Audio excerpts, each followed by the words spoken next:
editing and the production, definitely taking a lot of inspiration from Dimension 20 and the way they do sound design. I am a sucker for behind the scenes content, so I've watched the Unsleeping City editing video many times. Hello everyone and welcome to Geek Peek. If you're new here, my name is Oren and today I am talking to Saffron Hefta-Gaub, which is the creative director for a new ttrpg podcast called the Valkyrie Cycle. This is a podcast by Midnight Ceremonies Media, and it is on the darker side. It's not what you're used to. I have been given the privilege of listening to the first 5 episodes, and it is very good. We talk in this episode about world building, characters, and also we have some fan questions. This was a lot of fun. And before we head into the interview, please click the like button as it helps this video spread. And also, if you're not subscribed to the channel, click the subscribe button. It's free and it helps me out a ton.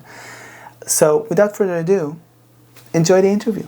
Saffron, welcome to the show. Thank you so much for having me. We're here to talk about the Valkyrie Cycle, and I'm so excited. You gave me some episodes to listen to. I am flabbergasted. This is so good. Oh, thank you.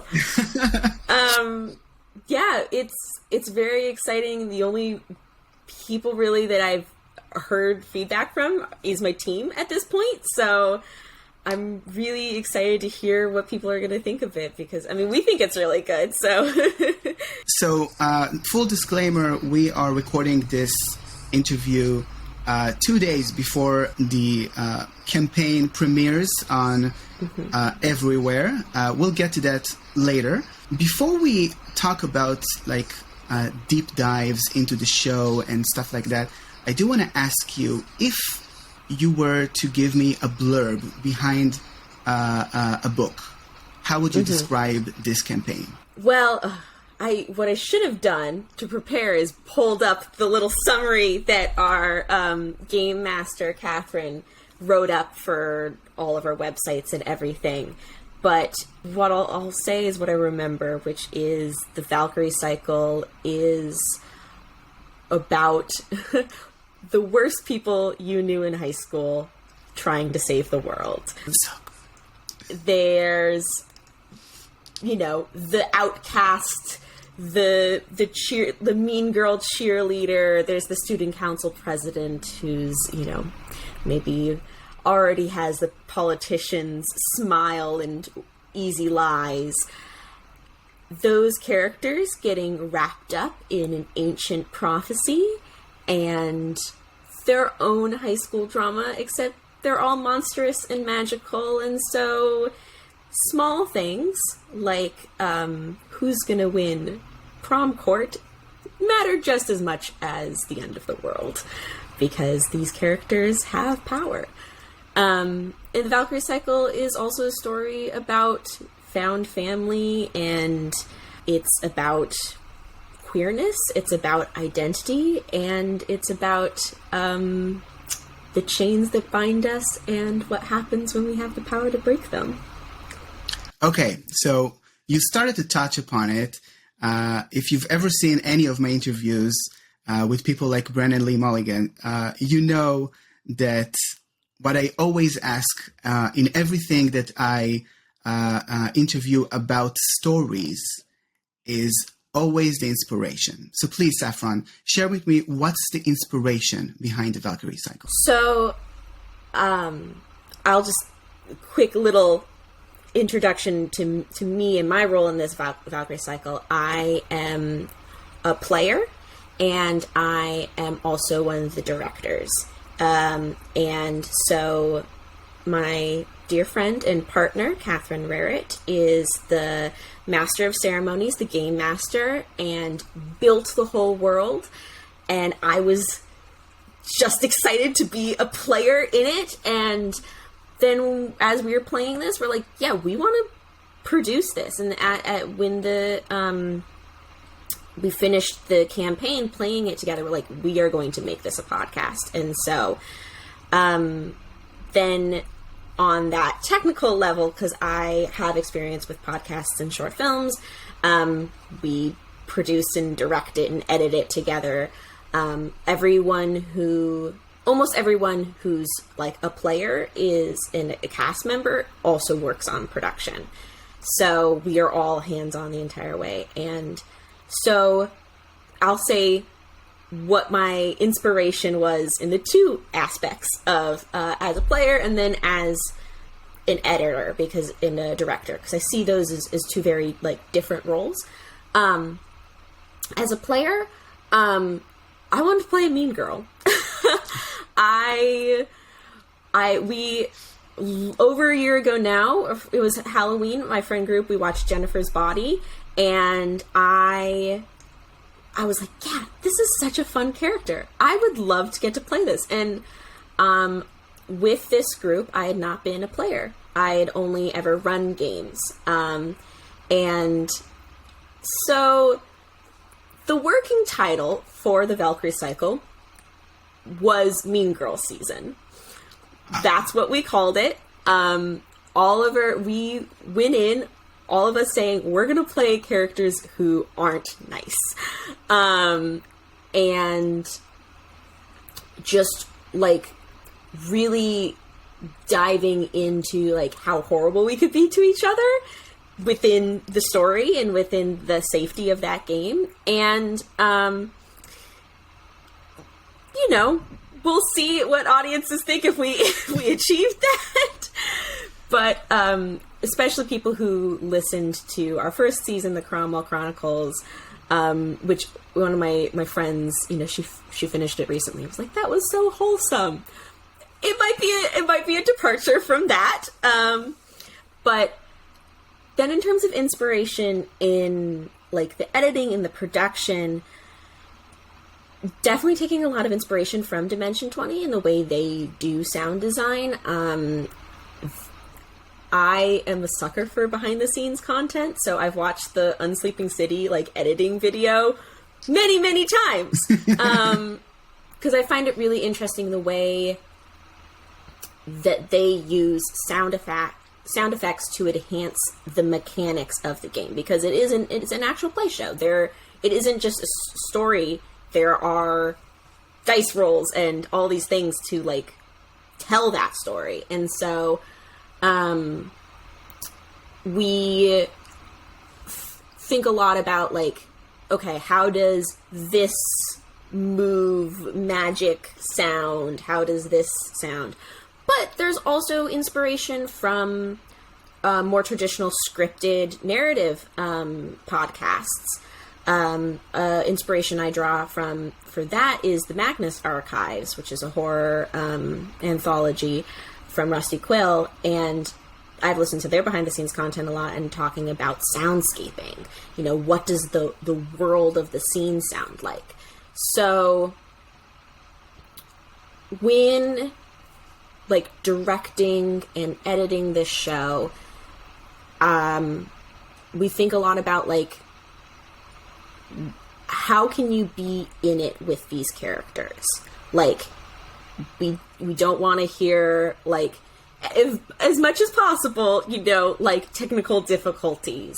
And even, like, cutting out some of, like, the out-of-character banter. Because it's, like, trying to stay present with the tension.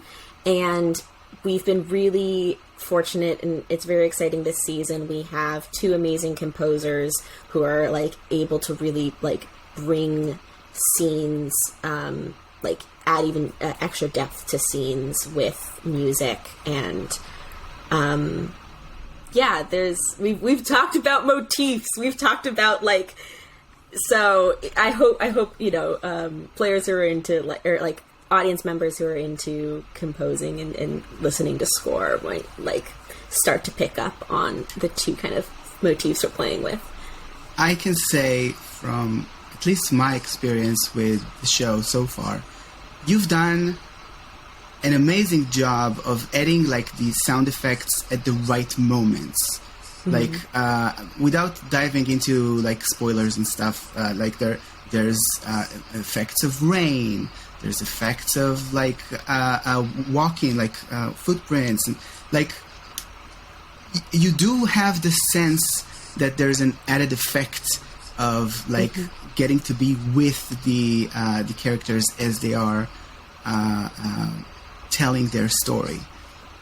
I do want to ask you, because Midnight Ceremonies Media, which is like the group, the company, the name behind this podcast, this is the second campaign. You mentioned the first one, Cromwell Chronicles. Am I correct in Yes. the name? Awesome. So that was from 2021, right? Yes. Well, so fun little story, the origins of this group. We didn't set out to produce podcasts. It was April, May of 2021. I just was like, I want to play some Monster Hearts, which is one of my favorite TTRPGs. It's the game that we play in our podcasts, by Avery Alder. And we'll get to that. Yeah. But, and so I got a group together of people, some friends that I knew from high school, and a bunch of friends who were just online friends within fandom, within the Critical Role and Dimension 20 fandom. So people who know actual play content and know TTRPG content. And we played a game together in Discord, and then we're like, this is really good. I was like, this is really good. I was like, should be something we share with other people. So then we did a second campaign, or the way we refer to it is, within our group, is that there's season 0 of the Cromwell Chronicles, which was a game that we played together, was not even recorded for our own sake. It was just, we played it and was in the moment. And then season 1 of the Cromwell Chronicles. And I was the game master for that. Initially, I was going to edit it all, and thank goodness my dear producer Casey Fleming was like, you can't take on that much work. And so we had an editing team for that. People kind of did the rough cuts, because we had a lot of individual audio that like had to be really cut down, and then I did all the sound effects. And then this season we were like, we're ramping up production. Let's have the editing team like take on, they've kind of learned the ropes with learning rough cuts. Let's do sound design. And I helped kind of teach my methods for that. And I mean, I'm still learning. This is my first, now the Valkyrie Cycle is my second like narrative podcast. Casey, our producer, is also like an editor and is also very, very good at sound design. Sometimes I'm just like, hey, Casey, do you want to like take the sound design this episode? Because I trust I trust it. But yeah, I don't know if that was exactly your question, but yeah, we are a group of people who, over a year ago now, met for the, like, online for the first time, and it was only this past summer that we all met in person for the first time. Yeah. That's awesome. The power of the internet. Yeah. I mean, I had, like, an interview with D20 Tales, which is another podcast, less known than Dimension 20. Yeah. But still, they also had like this thing that they recorded entire campaigns on Discord, like from wherever in the world, and then like they met just this July or something like that. Yeah. It's amazing how things can go like that. Yeah. My question, you touched on my question was, what was the experience of starting a podcast together? So I think you kind of answered that in a way that expresses the happiness that it is to tell stories. Yeah. Starting a podcast is definitely, it's a lot of fun. It's definitely work too. I mean, we went from a group of friends playing a game together to a group of friends producing content together. But I've been mindful through the whole way that like, we have like, there's different roles and in the relationships we have with each other multiple times. Like, I'm sometimes people's friends, and then I'm sometimes people's GM, and then sometimes I'm people's, like, co-player, and then sometimes we're like, I'm your director. Hey, please respond to my Discord messages so we can, like, get this episode in. But, I mean, we have such an amazing team. We have such an amazing producer. Casey is, like, I can't sing their praise enough, because it's incredible, like, how much work they put in for this show, and while also being a full-time student and doing a bunch of other projects. That's also something that's, like, unique about this group. We are all young adults. We're all under 25. Oh, wow. And pretty much all of us are either working or students. So I think I'm the only person now who's, like, graduated and has a part-time job. So we have very full lives, but we make it work. That's awesome.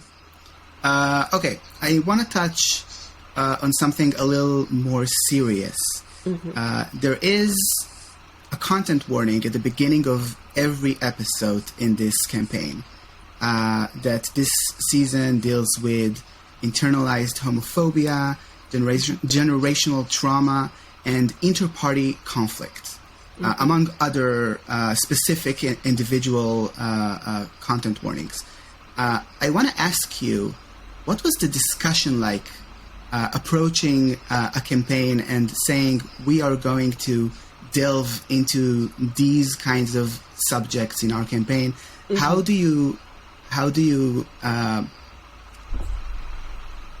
do you make the environment work to tell that kind of story? Yeah, that is a really good question, because, I mean, safety tools are so important to me and so important to our group. From, like, the beginning when I was GMing, I've used the RPG checklist. That's basically a form you can fill out and be like, these are my yes, these are my no, like, and this was our third game playing together, so we have gotten to know each other more, we're more comfortable, and I think there was talk from the beginning, like, oh, we want this to be darker. But, it was sometimes, more difficult than we expected. Not that it was like, rewarding. It's incredibly rewarding now that it's done to, like, be able to have told this story. But when you're playing this character that's going through a lot of emotional turmoil, it does affect you. And so we kind of started, like, over, as we were playing the campaign, definitely making sure to, like, check in with each other while playing, while, afterwards, like, we'll play our game. We record on Zoom, because that's works really well to have, like, easy recording. And then we hop onto Discord together, and we're just like, let's talk about our day, like, or even, like, talk about what just happened and decompress and work through that. And I really realized how important that was, going from a GM to a player, where I was like, oh, I'm now experiencing these things. Okay, let's make sure we, like, take care of each other. You guys okay? This is my first time feeling this. This is normal? Okay. And also, like, Catherine was really good at, like, we have Arthur Astor, which people will learn is he's a man. He's a pretty awful man. And, like, the scenes, right before Arthur shows up, I was like, okay, we're about to get into this. If you need to dip out, I'll let you know in the Discord, like, when it's time to come back. And I think, we did the best we could to kind of be all on the same page. And, yeah, I mean, it feels very, like, different to play that and then, like, release that too. Like, the content warnings, it was like, we're playing it, this is the story we're telling, and then, like, it's done, and we're like, damn, that's, like, got, you know, went darker, or got, you know, like, maybe darker than we were expecting, but we're proud of this. We were all, like, now that we know what happened and what is going to happen, we should make sure we tell people before, you know, they listen to it, especially going from the shift from the Cromwell Chronicles. So, you know, I think it's also, like, hope, you know, then people, like, because they can hear those content warnings, they can choose whether to engage with it or not. And hopefully it is a story that people want to hear, because I think listening to it all play out, it's really worth it. Yes, I have definitely, like, at the edge of my seat during some of the scenes. And there's also one effect, like sound effect, that Catherine describes in one of the episodes about, like, wrenching ice from each other or something like that. Yeah, the ice zombies. Yeah, and I can never hear that sound again. Yeah. Because, like, now in my head there's a specific scene, like, yeah, connected to that sound. Yeah, I get that. Okay, you mentioned Monster Hearts 2 earlier, and most of my listeners are familiar with D&D 5e, Kids on Brooms, stuff like that were mostly shown in Dimension 20 or maybe Critical Role. Would you mind giving a short overview? What is it like to play with Monster Hearts 2? I love Monster Hearts. It's a Powered by the Apocalypse system, so that means it's uses, like, definitely, like, character-driven storytelling. It's also D6, so it's a D6 system. People don't have to get, like, extra dice to play it. I actually heard about it for the first time with Critical Role. They had a Monster Hearts one-shot, the Cinderbrush one-shot. It's very, very good. Jealous of the set design of that one-shot. And it introduced me to Monster Hearts, and it introduced me to Avery Alder's game design, and I started playing it with my friends, and it is basically, the concept is to use monstrous archetypes to explore teenage struggles with identity. And there's different skins, which is like the kind of character that you can play, that, you know, like vampire, werewolf, witch, you know, common character types that, you know, or archetypes that people understand, but they also are metaphors. They are and they aren't, which is my favorite thing about Monster Hearts. You can be as literal as you want. In the Cromwell Chronicles, we had vampires. They are vampires. They drink blood. That's what they do. And there's a bunch of different mechanics, too, that kind of, like, delve into... how do I put this? Monster Hearts as a game is designed to be very queer. It's designed to be gay and embrace characters of all sexualities. There is one of the mechanics is turn someone on, and the idea is if you roll and that's a character that, you know, you have a success, it's like you've turned someone on. And I think there's something along in the handbook that's like, it's, you know, when you're a teenager and you're still kind of figuring out how you feel, it's just like, yeah, am I attracted to this person? And I'm not. But there is also rules for asexuality. Characters who, like, yeah, I'm not going to experience a sexual attraction to this person, or, which we've also, you know, used to interpret for, like lesbians. Like, this character cannot be turned on by a guy, But,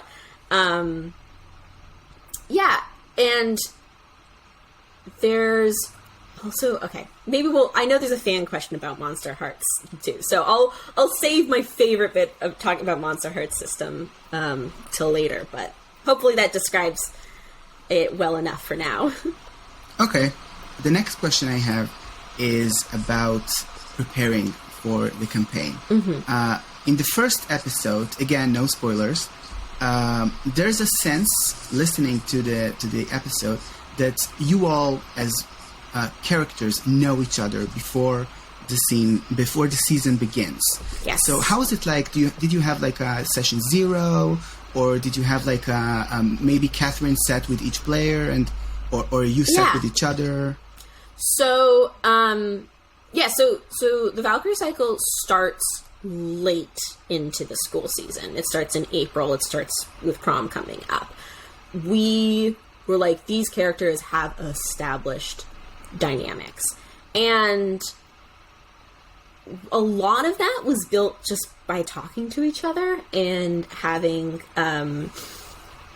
like DMs and just like brainstorming all these ideas that we have in this Discord that we have as a group. But there were 3 like they weren't session 0s necessarily, but they were like pre like session 1 games. We had a session 0 that was like us distributing the strings, which is one of the Monster Hearts mechanics that you basically like have. It's like little bits of information and power that you have over other characters. So we discussed that, but that wasn't like role playing. It was just like pure like mechanics. We had 3 like pre-session 1 role playing, and only one of them was recorded. It's a shame that the other ones weren't recorded, but whatever. So one of them was an interaction that I had with my character Stephanie Chaplin had with my friend Percival's character Lucian Astor. That was like, there was just like a call with the 2 of us and Catherine being like, okay, let's like talk more about these characters' interactions. And then Percy was like, I want to play right now. And so we just ended up having a scene play out. And in that scene, Stephanie gave Lucian the condition Daddy's Boy, and Lucian gave Stephanie the condition Soulless. So we go into session 1 with conditions. There was another interaction like that wasn't recorded. That was a werewolves prelude that Cassie and Lucian interacted with some NPCs and stuff. We don't actually. I don't know if they've actually, to this date, have fully explained all that happened in that prelude to us, now that I'm thinking about it. It all basically becomes relevant to plot later on in the season, but that was also where Cassie got the condition Dead Meat. And then there was a Chosen Squad prelude, which the Chosen Squad is the group of monster hunters. The Chosen Squad is never actually called Chosen Squad in character. In world, it's just kind of our term for them. But that did get recorded. It actually got recorded like a couple, like 20 or so minutes into them already playing, because they started playing, and then me in the Discord was like, hey, by the way, when you play, can you record it so we can watch it back? And they're like, oh shit, we should record this. Which hopefully, if we have our time, it might not be fully as sound designed as our typical episodes, but hopefully we will be able to release that, because it's incredible acting. So that's how we prepped for going into the campaign. Okay, next question I have for you is, what was it like to facilitate inter-party conflict?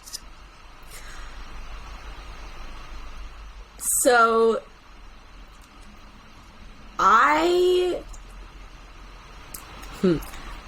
think we got a taste of inter-party conflict in the Cromwell Chronicles.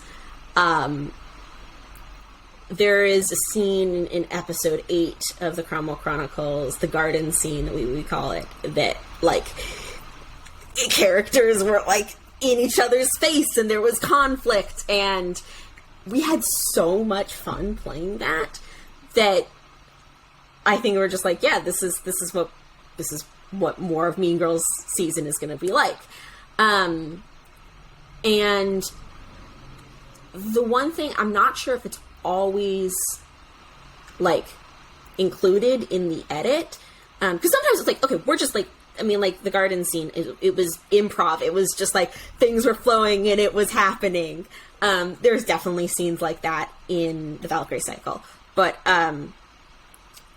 there were other times when it was like, these characters are trading horrible remarks with each other, or, like, just being mean, that sometimes, you know, the player would pause to think and would be like, oh, I just thought of something. I don't know if this is too bad. And then, like, the other player would be like, go for it. Let's do this. So, like, kind of within the acting, there's, like, a checking in. I mean, it's all, like, we all know it's, like, in-character stuff. So, like, yeah, like, we kind of talk about it, decompress afterwards sometimes, but also a lot of it's just like, oh my god, that was so good. Constantly complimenting each other because we love the other person's acting. And I especially, my friend Victoria, who plays Sylvia, is very good at, yes. there's these principles in Monster Hearts, and the last one is keep the story feral, like, just, like, keep it moving, keep it, like, on its edge. And Victoria's very good at keeping the story feral, because we'll just do something that's, like, out of left field, but also so in character, that's just very, like, fun. Victoria's character Sylvia is, I think, kind of the character that people will love to hate in some ways. Could be. I was thinking that would be Stephanie Chaplin, but maybe. I mean, Stephanie feels like the kind of character that is, like, trying to achieve more all the time. And yeah, that is kind of like a mean girl, but she's doing it for power. Yeah. And I don't think that Sylvia is doing that for that reason. Yeah. There's some so many juicy Sylvia moments later on. I've just been editing our second arc, we plan to release basically the first 5 episodes, and then we'll be taking a break and then doing the next 5 episodes and then releasing everything else after another break. So we're wrapping up doing the edit for that second arc, and I've been editing a scene that's very good Sylvia stuff, and kind of finally lets on maybe a bit more of her motivations. Okay, that's awesome. Great. So let's see what else I have here. What has been the most exciting part of working on the Valkyrie Cycle? I mean, I think the most exciting part is just the story. These characters. I would go crazy for this if I wasn't, like, a producer on it. Like, it's exactly the kind of show that I've craved for a while. To have, like, character-driven stories with characters that are like me, like my friends, and in high school, that's supernatural. Like, I loved Buffy. My mom introduced that to me. It's from, like, early 2000s, late 90s. Like, I wasn't born yet, but I watched it when I was a teen, and I really liked it. it's really good. They have great gay characters. The gay characters also die. And in this story, all of the characters are gay. And it's exactly the kind of, like, the Chosen Squad. We have Starfire Miller, who's the Chosen, who is, like, that's a skin that's based on Buffy. And it's so fun to see that story play out. And now that we're, getting ready for release, I'm really excited to see other people listen to it and other people, like, engage with these characters. Yeah, I think people's reactions to these characters and this world is going to be very, very interesting. There's so many people will relate to the things that are happening in this story. And also, maybe people will relate in not like the most positive ways, which is also okay. In terms of characters, here's a question. Without spoilers, what character story arc has been your favorite? Oh, it's like making me pick, like, my best friend. I love all of them in different ways. I think Lucian. I was gonna say Stephanie. I mean, she's my character. I'm biased, but also, I'm gonna say Lucian Astor because I have so many feelings about that character. From the moment Percival sent like a pic crew, like a little, like, generated image of what Lucian looked like, I was like, you've got me. This is me, this is exactly the kind of character I like. And his journey is fascinating. Okay. Do you know the books, The Mortal Instruments? I've heard of them, but not read them. Okay. So it's like the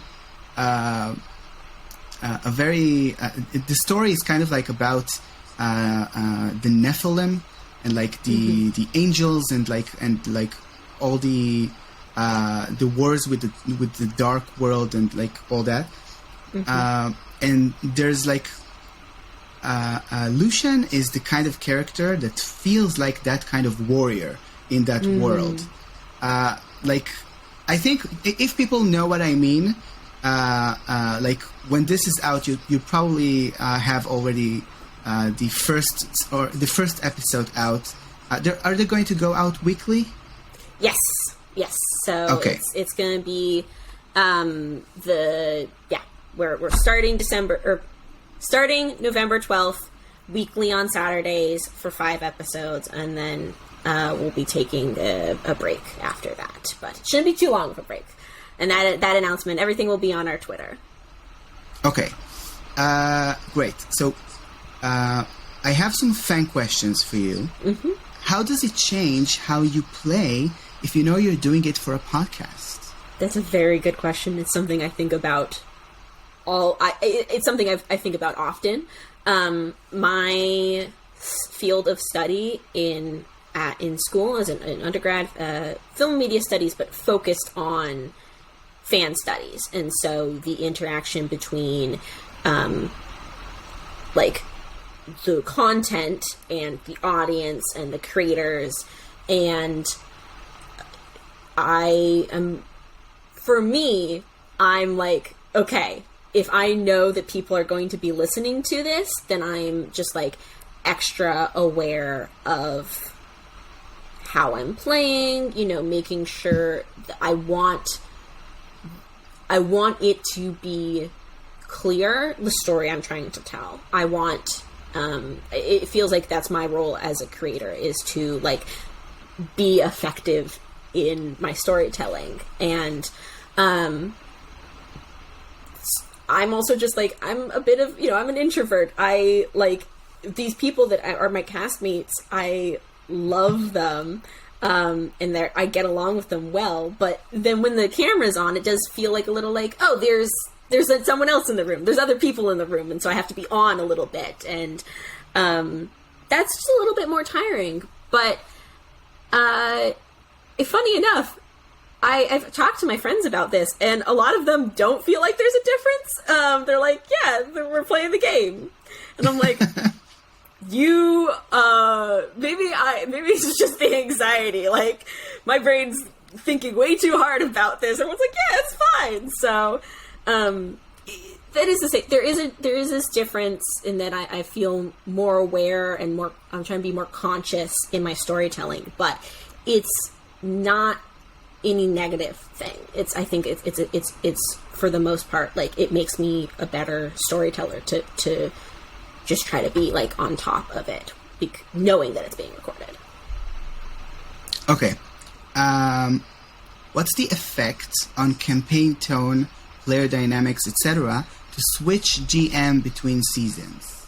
There isn't a big difference in player dynamics between, like, different GMs, I don't think. I mean, if there's differences, it's actually because it's more and more time we've spent playing together. I don't really think the GM changes that.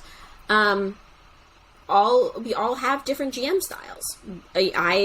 Catherine and I are different GMs, but the fact that it's the same system, I think, means that and we're the same group of people. It's the same story. It's the same, not the same story, but the same kind of story being told, even if the tone's different. One little thing that is a bit, it's kind of small, is that I really love describing dreams. That's something that, like, one of my favorite bits as a GM. There are no dreams in the Valkyrie Cycle because that's just not the way Catherine does it. Even though there's ancient prophecies, you don't get it's not like Buffy, like, waking up from some prophetic dream. The other thing that this is kind of a joke, but also not, is Catherine just runs slightly hornier campaigns.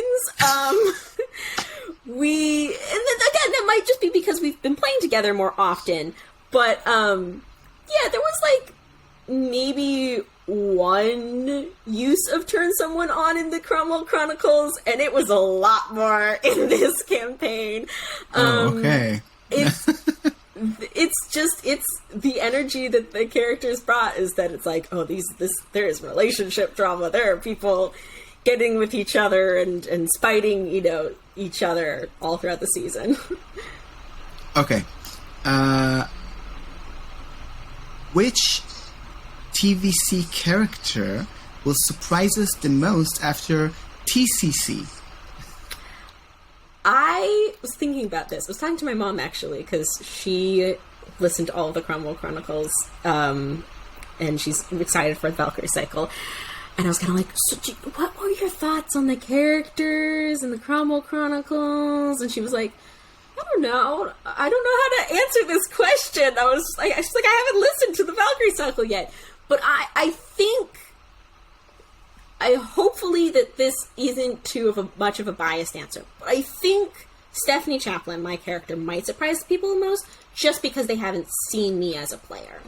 Okay. But also, if there are friends of mine who will listen to it who have played campaigns with me, she's a different character that I've played before. I think because she's grounded in, even though there's, werewolves and ancient prophecies and stuff, this is high school, and so she's a lot more, I think, grounded than other characters I've played when I've played, like, D&D before. So that will be my answer.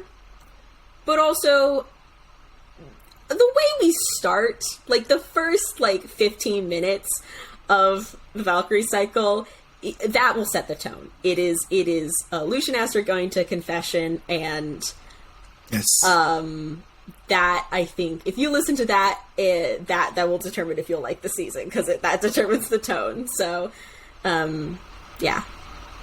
Okay. Now the question you were waiting for about Monster Hearts. What made you all opt for the Monster Hearts game mechanic? This is another question I've talked to my friends about, and kind of like, why did you like respond to this tweet that I sent out over a year ago asking if you wanted to play Monster Hearts. And the fact that it's not a system that a lot of people play is something that draws us to it. Like, it's a little bit harder for marketing for the actual play show, because it's like, it's not D&D, it's not the thing you're used to, but trust me, like, you should still listen to it. But also that it's queer. The fact that it embraces queer storylines. And I personally am drawn to it. I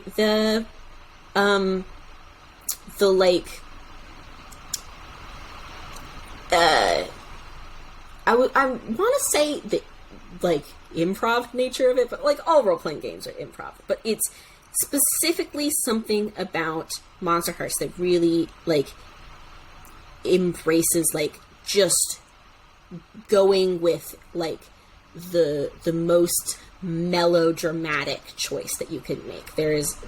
My favorite mechanic is the darkest self, which is when the stakes are the highest. Certain things can trigger it, like a bad roll, or it depends on the skin. Sometimes other things can, or maybe you're just like, my character's effed up right now, they're gonna go darkest self. And I love that mechanic because it encourages you to just, like, go all out. And that's really fun to play. Yeah, that's amazing. Okay. Let's see. This is the second campaign that takes place in high school. Have you considered changing up a bit and making a college-based campaign? So, that's I saw that question and I was like, yeah, that is true. Is it bad that we've only played high schoolers? But, I think the thing is, so like I said earlier, we are all young adults. Many of us still in college. And we're done with high school. You know, all of that stress is over. So we have enough years of distance to be like, oh, like, what if we like go back and like romanticize it a bit? College, we're still in it. It's like, oh no, this is still like, this is we can't fresh. Find too soon. Yeah, we can't find the fun fantasy in it because we're still like, after we finish recording the pod, you have to go do your midterm. But I do think that down the line we'll try to play games where we're not playing all young adults. But I mean, that's, you write what you know, and so I think like high school stories are also just like popular. College stories, there are some college stories still, but a lot of like the CW shows that we draw inspiration from, that definitely Catherine drew inspiration from for GMing this season, they're all in high school, and those actors are like older than we are. So that's maybe we'll do the Cromwell Chronicles, the college years, but we'll see. Okay. These were all the fan questions I had for you. There were a couple more that you already answered naturally in conversation, so I did not include them. And that brings us to the end. Before I ask you one final question, I do want to ask you to tell us where people can find the podcast and hype them up to listen to it. Yeah! So, Midnight Ceremonies Media, we're on all social medias at Midnight C Media. We're most active on Twitter, but we've also got Tumblr, we've got TikTok that I'm working on, and Instagram. Definitely check out Instagram. We are planning on, for the first couple of episodes, cast members are going to log into the Instagram and use the story to answer questions and engage. So definitely follow us on Instagram to ask more questions there. we are the Valkyrie Cycle. That is a bit of a complicated spelling, but I guess it'll be in the show notes for this. Yes, everything will be in the show notes. Yes, and that's on all podcast services: Spotify, Apple Podcasts, Google, all of those things. If you want to listen to our show, please do give us a follow on social media and if you can follow us on those podcasting apps, those numbers are really good. And if you like it, talk about it. Word of mouth is everything, honestly. And I really hope people enjoy it. There's also a hashtag that you include in every end of... What's the hashtags? So it's hashtag the Valkyrie Cycle and hashtag TV as in Victor C spoilers. So if you want us to see your content, if you have fan art or cosplays, I don't know. If people make any fan content, use that to let us see it. And then if you're like live tweeting, we'd love to see that. Definitely tag spoilers. Okay, awesome. Last question for you. What's your vision for the future of Midnight Ceremonies Media? I would love to do this as long as I can. This group of people is super, super talented, and I love playing games with them. We've joked that we're going to be doing this till we're all in old folks' homes together. How long we'll be producing that content?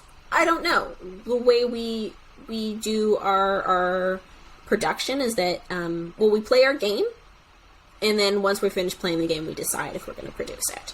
So we have that separation of us playing and being like gamers, and then us being producers. It takes some of the strain off of playing. It doesn't feel like we have to be polished because we can always change stuff in the edit.